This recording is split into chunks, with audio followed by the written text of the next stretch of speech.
Welcome back, guys. Anthony from ASAP Fitness here. If you haven't already, make sure you subscribe to the channel. Today we got a great video on jump ropes. If you don't know the importance of owning your own jump rope yet, click the link right there. We got a great video on why it's important to have your own jump rope. But today we're gonna be going over the difference between a $10 jump rope, a $50 jump rope, and about a $100 jump rope. Is it worth paying the extra money? Is it gonna really help your performance? How's the durability? We're gonna go over all those things today. So the first jump rope we're gonna go over is the Rogue Speed Rope. This is a common one we use here in the gym for the general population that doesn't own a jump rope. So if they come to class, they can still use a speed rope to practice their double unders and do their regular jump ropes. So as you can see here, there's no bearing in this jump rope, and also it's all plastic. And you see here at the top, it also doesn't have any bearing. Okay. These handles are pretty light, and the speed isn't too bad on these jump ropes. With the handles, it does have a small taper, so it's a little bit bigger at the end, coming to a smaller diameter towards the top. The model we have today is a short handle model, which I prefer. But if you do have really big hands, you might want to go for the longer handle model. These jump ropes aren't the most durable jump rope, but like I said, it's only $10. For class, we don't get too many that break. Actually, the handles will last longer than the rope. The rope is usually the first thing that's going to give out on these jump ropes. And what we do then is we just replace the rope and we keep on going. But the top has known to fall off the bottom after excessive use. The next jump rope we're going to go over is this Rogue SR1. I have a short handle one here. This jump rope is about $25 depending on which model you get or trim you get.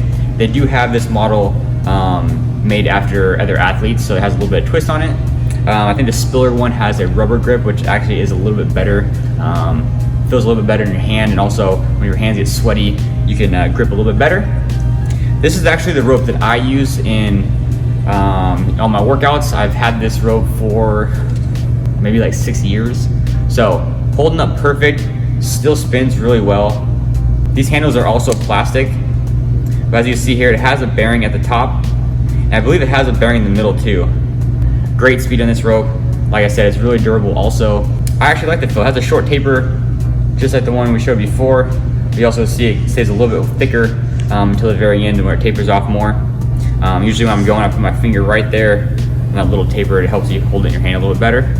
So I like the feel of it. The only thing I'll change on this one is maybe getting the Spiller model, which has the rubber grip on it. The last jump rope we're gonna go over is the RPM, and this is the Model 3. So this is the newer version. They do have the Model 4 out now, which is a little bit different bearing inside. This rope is a little bit more expensive.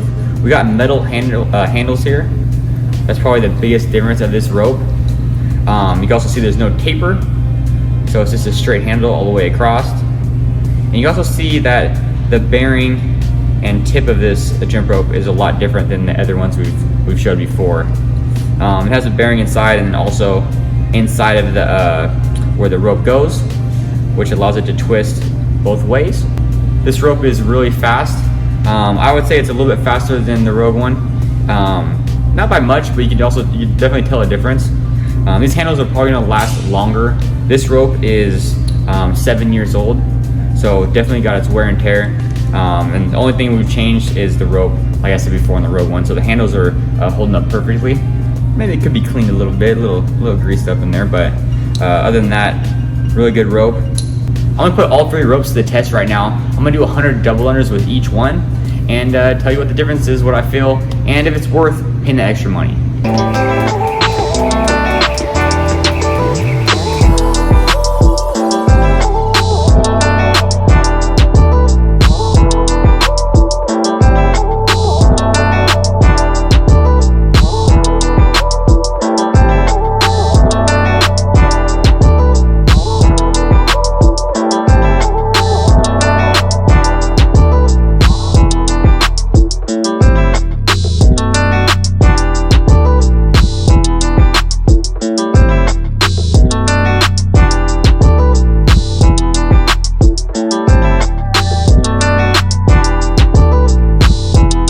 So honestly, after the test, I didn't feel too much difference between the 3 ropes.